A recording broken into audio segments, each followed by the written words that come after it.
Olá, vamos falar sobre o que aconteceu em 1964?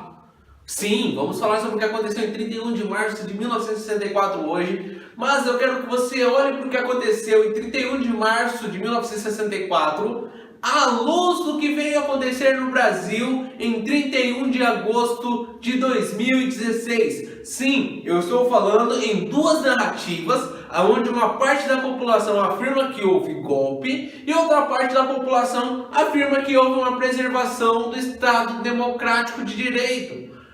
Eu quero que você olhe para o que aconteceu em 1964 à luz do que nós vivemos em 2016. Sabe por que eu vou fazer isso aqui no canal? Porque eu não estava vivo em 1964. Eu não vi o que aconteceu. Mas eu li algumas histórias e eu li de ambas as partes para poder trazer para vocês informações concisas e concretas a respeito do problema, do X da questão. Vamos lá. 1964. Joel, o que aconteceu? Bom, para entender o que aconteceu, nós precisamos entender o contexto que a sociedade brasileira vivia naquele ano. Era período da Guerra Fria. Em 1962 surgiram aí e apareceram de forma violenta a guerrilha do Araguaia, os guerrilheiros do Araguaia. Aquelas pessoas que apoiavam a União Soviética e que queriam que o Brasil se tornasse um apoiador e um replicador do regime da União Soviética. Então, esses guerrilheiros do Araguaia surgiram em 1962 e em 1963 caiu um avião com documentos de financiamentos da União Soviética aos guerrilheiros do Araguaia. E o que aconteceu? O ex-presidente do Brasil, o presidente à época João Goulart, pega esses documentos, essa caixa preta do avião e manda diretamente para as autoridades da União Soviética sem fazer qualquer investigação. O povo brasileiro, cansado porque estavam sofrendo com uma crise econômica, uma corrupção generalizada e um presidente que tentava se perpetuar no poder, eles então se revoltaram e foram às ruas. Sim, eles se levantaram e foram às ruas pela pátria, por Deus e pela família. Nessas manifestações houve uma grande influência das igrejas, uma grande influência do poder religioso no Brasil e também uma grande influência dos militares. E a imprensa que dava toda a cobertura à época, inclusive se você olhar para o editorial do Roberto Marinho, da Rede Globo, você vai entender ele falando que a imprensa apoiou, a população, a sociedade apoiou o que aconteceu em 31 de março. Porque se não tivesse o apoio popular, seria tão somente um pronunciamento. Agora, houve um apoio popular, então nós temos a derrubada do presidente, quando o presidente sai do poder, ele é tirado do poder, e então a ascensão dos militares ao poder executivo. Entenda que em 1964 o executivo, o legislativo não deixou de existir. Ele existiu até 1968. Ou seja, não é impossível dizer para você, não, foi um golpe militar. Sabe por que não foi um golpe militar? Ou porque não foi um ato de tão somente tirania militar? Porque a população estava por trás e houve também o apoio da imprensa e da sociedade civil organizada e das igrejas, que era uma força muito forte no Brasil.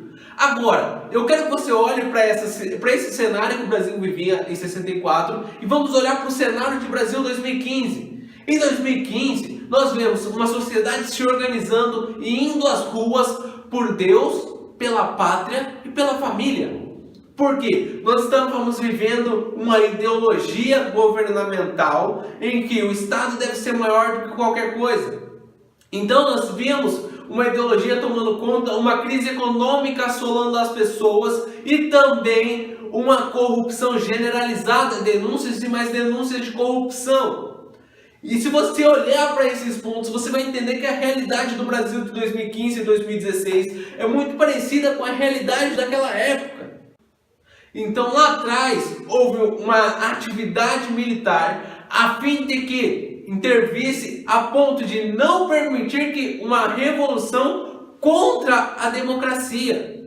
Ou seja, o que os militares fizeram? Eles entraram de forma preventiva para garantir que a democracia, que a ordem democrática fosse perpetuada no Brasil. Claro, lá na frente, depois de 1968, com a AI-5, houve um desvirtuamento com a queda do Congresso Nacional, mas eu não quero trazer para você o período ditatorial. Se você quiser entender isso, em um outro vídeo nós falaremos sobre o período entre 1964 a 1985, com todos os detalhes. Mas o que eu quero trazer para você é o simples ato de destituir uma presidente do poder, se isso é golpe ou se isso é democracia. Tá? Eu quero trazer para você, para este foco, para essa situação. Por que, Joel, você está fazendo isso? Porque essa semana surgiu uma declaração do presidente Jair Messias Bolsonaro dizendo que os militares, os comandantes de quartéis, podem fazer as devidas comemorações alusivas a 31 de março de 1964. Bom, o que eu entendo pelas comemorações devidas? Para o exército, para os prados militares, o ato deles se ascenderem ao poder em 1964 foi um ato de bravura. Sabe por que um ato de bravura? Porque eles impediram uma revolução comunista de atingir o Brasil. E sim, 1964 teve a sua importância para a história nacional. Tá bom? Porque nós não saberemos o que poderia acontecer se os militares não tivessem feito o que fez. Da mesma forma que eu não saberia qual a situação econômica se em 2016 o Congresso Nacional não tivesse impeachmentado a ex-presidente Dilma. Ou seja, vem comigo. 1964. Então acontece, nós temos aí a volta da democracia em 1985. E quando volta a democracia, todos os anos, em 31 de março, os militares fazem uma comemoração ou seja, dentro dos quartéis. Em 2011, quando a ex-presidente, que foi impeachmentada em 2016, Dilma Rousseff assume, ela cancela, ela proíbe. E o que Jair Messias Bolsonaro faz? Ele tão somente revoga essa proibição e fala: se você, comandante de um quartel-general, entender que são devidas comemorações, você está autorizado a fazer. É isso. Sabe por quê? Porque democracia é a livre expressão do pensamento. Da mesma forma que eu não posso atacar verbalmente, que eu não posso atacar moralmente quem fala que é golpe, eu não posso atacar moralmente quem não acha que é golpe. Você está entendendo? Então, 2016, nós vemos uma galera se levantando que pede perseguir todos os ritos constitucionais, dizendo que foi um golpe. Mas está previsto na Constituição. Como que eu posso dizer que o que aconteceu em 2016 foi um golpe, se está previsto na Constituição, foi respeitado as votações no Congresso Nacional? E se quando nós paramos para olhar a história, nós percebemos que a mesma galera que fala que 2016 foi um golpe, é a mesma galera que insiste em afirmar que 1964 foi um golpe. Agora, eu coloco essa informação em xeque, sabe por quê? Porque nós temos uma polarização. Nós temos uma polarização no Brasil entre golpe e não golpe. E aqui, os pensamentos eles são interligados, seja em 1964 ou seja em 2016. Se eu tenho golpe e não golpe, mas é a mesma galera, eu percebo uma polarização direita e esquerda. Eu percebo uma divisão independente do período. Agora, me chama a atenção, de 50 anos depois, 51 anos para ser mais exato, o Brasil ter que reviver aquilo que viveu lá atrás. E eu quero que você preste atenção. Agora, qual que é o foco de toda essa situação? A situação é, quando o Brasil vive uma crise econômica, quando o Brasil enfrenta essa polarização e a corrupção generalizada, a solução mais sensata é aplicar o que está escrito na Constituição.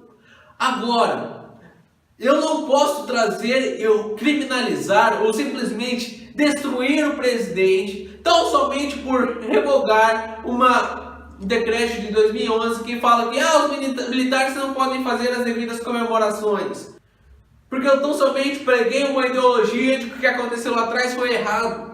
O que aconteceu em 1964 foi muito importante para a democracia no Brasil. O que aconteceu lá é importante para a história brasileira. Agora, nós temos que olhar para o que aconteceu sem lentes de ideologia. E por isso eu quero que você pesquise a respeito. Eu quero que você olhe para o foco, aquilo que aconteceu antes do ato. Tá bom? Aquilo que aconteceu antes de 31 de março e aquilo que aconteceu antes de 31 de agosto de 2016. Nós vamos perceber uma situação, um caos instalado na nação muito semelhante. E o que me preocupou? Que em 1964 a igreja se levantou antes. A sociedade se levantou antes. Mas quando aconteceu, quando tudo se perpetuou, a poeira baixou, todo mundo se calou. As igrejas não queriam mais falar de política. As pessoas não queriam mais discutir política. Ficaram traumatizados com o que aconteceu. Então nós temos duas linhas, os militares saudosistas do regime militar e aqueles que dizem que foram vítimas de golpes e vítimas de uma ditadura. E eu quero que você deixe aqui nos comentários, curta e compartilhe, leve conhecimento aos seus amigos, conhecimento de uma forma dinâmica, de uma forma simples, sem leituras, mas não somente compartilhando com você um conhecimento, uma informação, sem visões ideológicas, sem esse viés de que, não, aquilo que aconteceu foi um golpe, ou não, aquilo lá foi uma vitória. Ei, o que eu queria dizer para você? Eu quis olhar para 1964 com o meu filtro de 2016, porque em 2016 eu estava presente. E eu quero dizer, o que você acha de 1964 e o que você acha de 2016? Deixe aqui nos seus comentários, se inscreva no canal, ative o sininho, curta e compartilhe com seus amigos. Deus te abençoe, forte abraço!